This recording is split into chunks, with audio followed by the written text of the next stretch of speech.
오늘은 여러분들과 함께 나누고 싶은 제목은 내 안에 있는 독을 없애라, 이런 제목으로 우리를 함께 나누고자 합니다. 이 세상에서 우리가 인간으로 태어나서 살아가는데 내 안에 내재되어 있는 육적인 찌꺼기가 있기 때문에 독은 다 있기 마련입니다.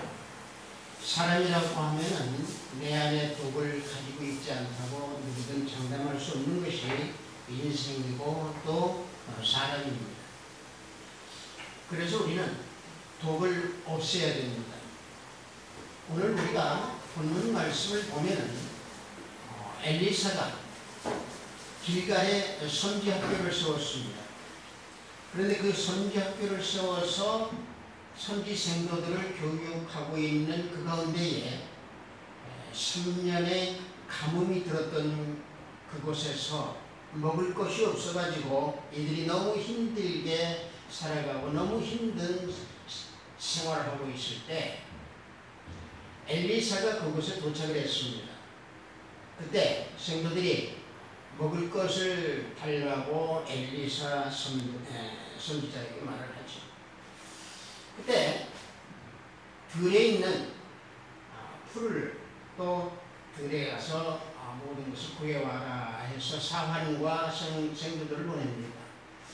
그런데 들에 가서 따온 것이 뭐냐면 들호박을 또 들포도나무풀 이런 모든 것을 다 수거해서 따다가 솥에 넣고 그것을 끓입니다. 그래서 끓인 것을 가지고 성도들이 그 국을 먹죠. 자, 먹고 난 후에 이들이 쓰러져서 죽을 지경까지 이르게 됐을 때에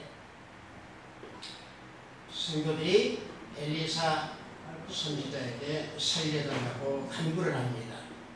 이때 엘리사 선지자가 그 솥에 가루를 던져서 독을 제거합니다.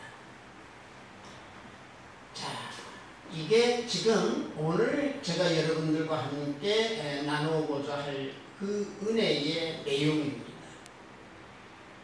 들에 있는 들호박과 들포도나무풀에 있던 독을 엘리사는 가루를 던져서 제거해서 독을 없앴습니다. 이 말씀을 드리면서 내 안에 있는 독을 제거하자, 이 말과 우리가 연관성을 지어서 말한다면은, 자, 엘리사는 독을 뭘로 제거를 했느냐? 가루로 제거했습니다. 우리는 그러면 내 안에 있는 독을 무엇을 가지고 제거를 하고 없애야 되느냐? 그것도 역시 마찬가지로 우리도 가루를 가지고 내 안에 있는 것을 없애야 될 줄로 믿습니다. 자, 그렇다고 하면 가루는 그러면 우리가 영적으로 어떻게 해석을 하고 우리가 어떠한 방법으로 가루를 내 안에 집어넣어야 되느냐?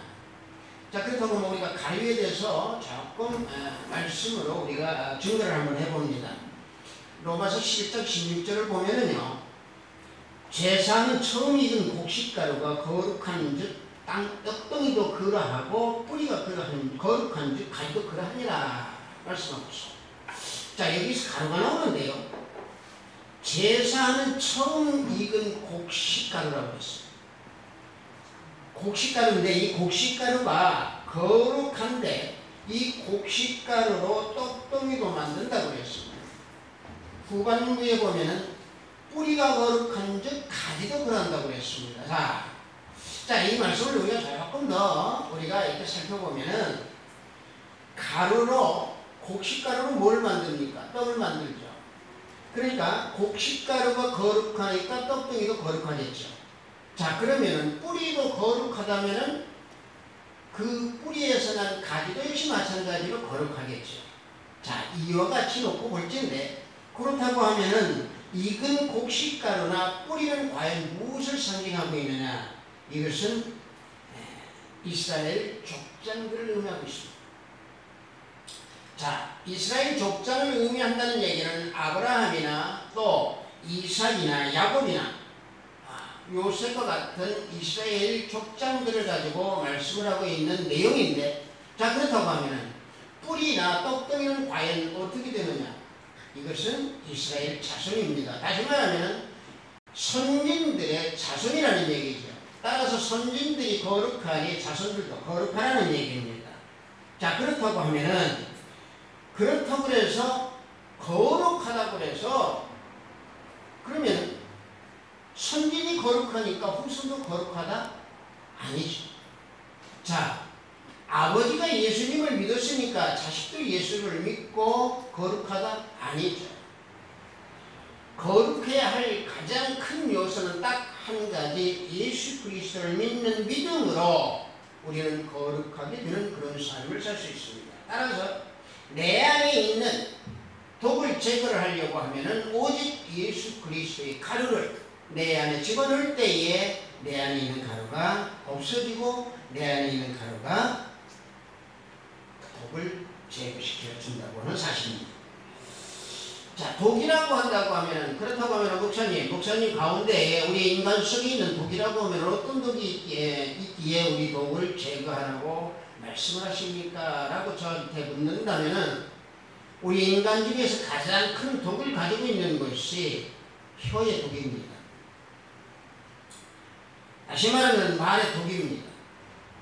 말이라고 하는 것은요, 상대방을 죽이기도 하고 살리기도 합니다. 그래서 로마서 3장 13절과 14절을 보면은, 그들의 목구멍은 열린 무덤이요 그 혀로는 속임을 일삼으며 그 입술에는 독사의 독이 있고 그 입에는 저주와 악독이 가득하다 라고 사도 바울이 말하고 있습니다. 사도 바울이 왜 이와 같은 말을 우리에게 교훈하고 있는지 우리는 깊게 묵상을 해야 될 줄 믿습니다. 자, 우리 인간이 다른 피조물과 유일하게 다른 것이 하나가 있다고 하면은 오직 언어, 말, 이것을 소지하고 있는 겁니다. 결국 어떤 것이냐? 이것은 우리가 말을 할 수 있기 때문에 과학의 문명이 발달이 됐고, 우리가 말을 할 수 있기 때문에 인류의 문화를 용성하게 우리는 발달시킬 수 있었던 인간의 가장 최고의 은혜를 받은 하나님의 자녀이고 하나님 자녀의 존재입니다. 따라서 우리 인간들에게 하나님께서 주신 그 말, 언어, 이 자체가 있기에 우리는 이와 같이 융성한 혜택을 누리고 있는데도 불구하고 그 언어, 말이 주위에 있는 사람이나 또는 내 가족이나 또는 나를 아는 사람들이 자칫 내 말로 인해서 그들이 실족하게 되고 또 그들의 마음에 상처를 입히게 되는 이런 결과를 우리는 많이 겪고 또 우리는 많이 볼 수 있습니다. 자, 그래서 우리는 3, 4, 1원이다 라는 얘기를 가끔 우리는 듣습니다. 3번 생각하고 한 번 말하라. 자, 옛날 우리 선조들이 이런 말을 냈을 정도까지 됐을 때는, 옛날 우리 선조들이 예수님을 모르고 살았다고 하더라도 인간의 말이 사람을 얼마만큼 피폐하게 만들었을까라고 하는 것을 알았기에 3, 4, 1원이라고 하는 말을 만들었을 겁니다. 자, 결국에는 어떤 얘기냐? 우리가 세상을 살아가면서 놓고 보면은 남이 나에게 던지는 말은 내 마음이 상처를 얻기에 남을 질책을 하고 남을 원망하고 남을 책망하기도 합니다. 그런데 정작 내 자신은 남한테 뱉는 그 말, 남한테 던지는 그 말이 상대방보다 더 독하고 악할 때가 있음을 우리는 자각하지 못할 때가 너무 많습니다.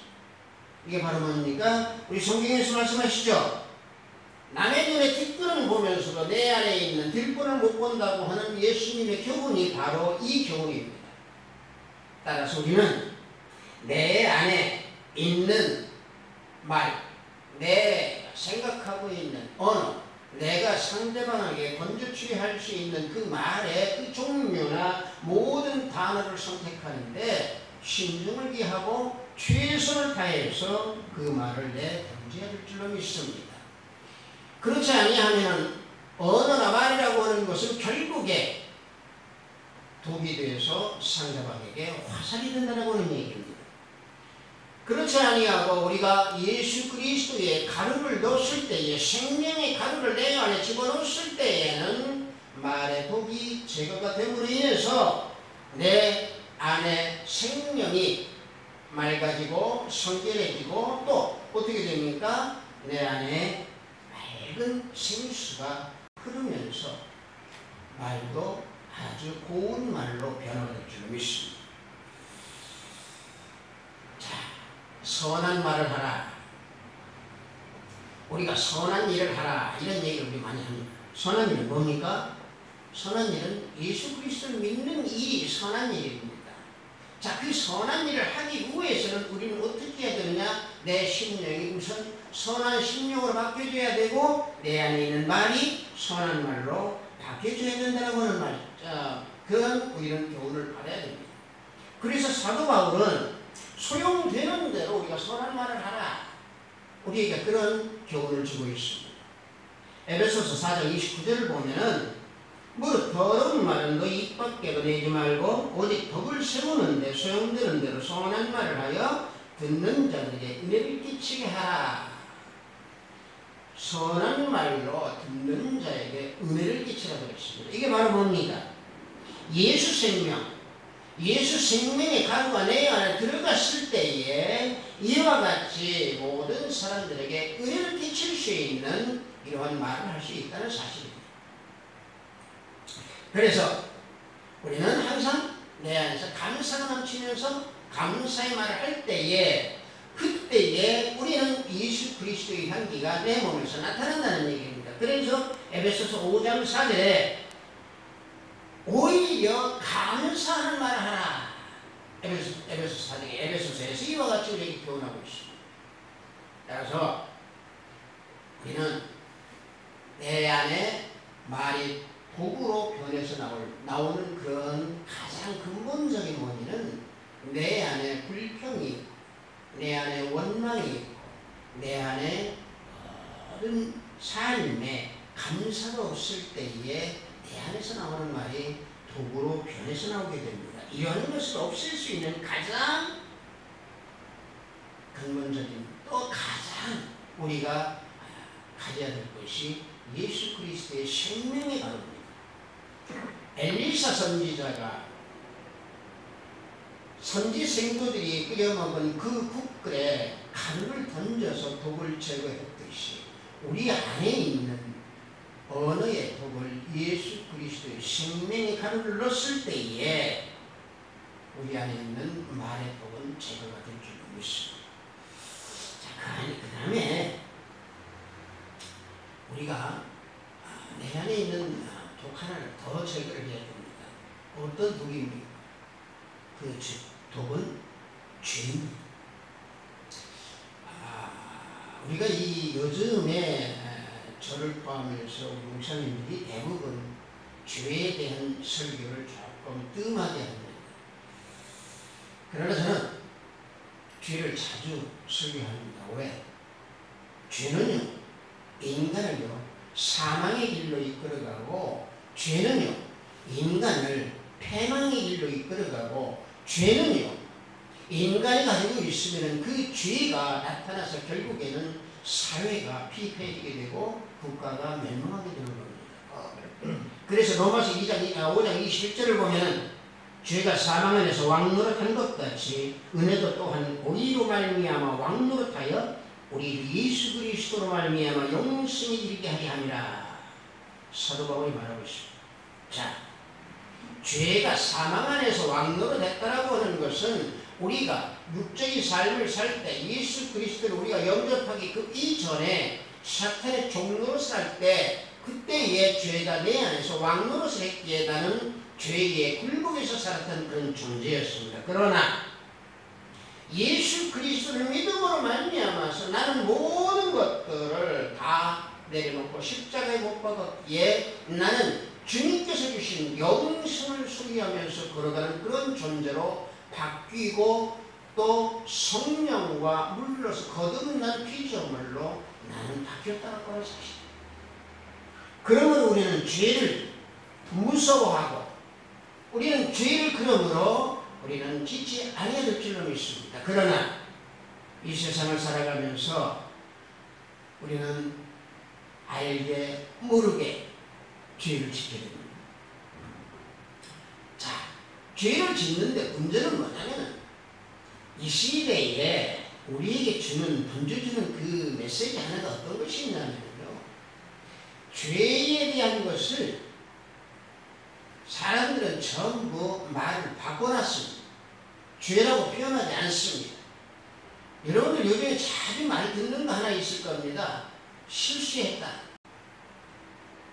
또 실수한 것을 그 다음에 가서 말하는 게 또 있습니다. 뭡니까? 잘못했다. 다시 말하면 죄라고 하는 이 단어를 실수와 잘못이라고 하는 말로 순환을 시켜서 바꾸고 있습니다. 그래서 죄라고 하는 것을 지금 현재 인지하고 있고 사람들이 죄에 대해서는 무감각으로 차츰 빠져들고 있다고 하는 사실입니다. 따라서 이런 죄를 질 때 사람들은 대부분이 어떤 것이 있느냐, 죄를 지면 대부분이 덮으려고 합니다. 실수를 했다고 하고 덮으려고 합니다. 또 죄를 지면은 대부분 사람들이 책임을 전가합니다. 책임을 전가하지 않으면 또 어떻게 합니까? 자기 죄를 다 합리화를 합니다. 여러분들 성경에서 봅시다. 성경에서 죄를 덮은 사람이 있습니다. 누굽니까? 가장 오일게 한 왕이었던 다윗 왕입니다.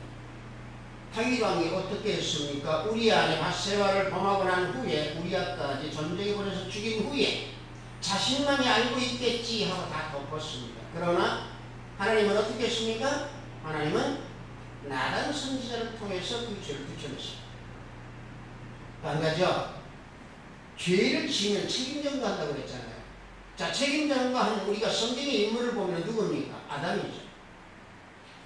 선악과를 따 먹고도 하나님께서 왜 먹었냐고 질책했을 때에 뭐라고 합니까? 하나님께서 지으신 여자 내 아내 하와가 먹으라고 해서 먹었습니다. 여러분들, 이와 같이 전부 책임전가를 하려고 합니다. 그러나 이 모든 것들은요, 다 불순하게 되어 있습니다. 조금 전에 말씀드린 대로 죄를 실수나 잘못이라고 표현한다고 하더라도 죄는 죄입니다. 따라서 이 세상에 죄가 없는 사람이 있습니까? 없습니다. 그래서 이 세상에 의인은 하나도 없다고 사도 바울은 증거하고 있습니다. 다시 말하면 내 안에 있는 죄라고 하는 이 죄를 내가 제거할 때는 어떻게 제거를 해야 되느냐? 예수 그리스도 생명의 가루가 내 안에 있을 때에 내 안에 있는 죄는 다 제거가 되고 내가 죄를 짓고 싶어도 죄를 짓지 아니하는 그런 삶을 살 수 있도록 성령 하나님께서 우리를 인도해 주십니다. 따라서요, 이 세상은요, 죄의 도구로 인해서 불행하고 또 질병이 걸리고 또는 고통을 겪고 또는 모든 사람들이 그 죄로 인해서 국가도 멸망하게 되고 인간도 결국에는 사망의 길을 걸어가게 되는 겁니다. 그래서 죄의 삭은 사망입니다. 여러분들, 사람을 가장 불행하게 만드는 것이 방금 전에 말씀드린 대로 말의 독이요, 죄의 독입니다. 따라서 이 독을 떠나게 만들고 이 독을 내 안에서 없앨 수 있는 가장 유일한 방법은 오직 예수 그리스도 한 분, 그분만을 의지하고 성령 하나님을 내가 의지하면서 그 순종함에 내가 다스림에 따라갈 때에 말의 언어의 독이나 또는 내 안에 있는 죄의 독이 없어지게 되는 것이고 결국에 나의 모든 삶은 성결하고 거룩한 삶으로 바뀌게 되는 겁니다. 그래서 죄의 독에는 오직 어린 양 예수 그리스도의 피로만이 가능하다고 사도 베드로는 증거하고 있습니다. 베드로전서 1장 18절과 19절을 보면 너희가 알거니와 너희 조상이 물려준 헛된 행실에서 대속함을 받은 것은 은이나 금 같은 없어질 것으로 된 것이 아니요 오직 흠없고 점없는 어린 양 같은 그리스도의 보배로운 피로 된 것이라. 바로 이것입니다. 예수 그리스도의 피, 보혈의 피가 아니면, 예수 그리스도의 생명의 가루가 아니면 내 안에 있는 독을 제거하기는 어렵다라고는 사실입니다. 따라서 우리는 엘리사가 생도들의 먹는 국에 가루를 던져서 독을 없앴듯이 우리는 그 교훈을 받아서 내 안에 예수 그리스도의 생명의 가루를 집어넣는 그런 놀라운 능력으로 주님 앞으로 달려나갈 때 내 안에 있는 모든 독은 다 제거될 줄로 믿습니다.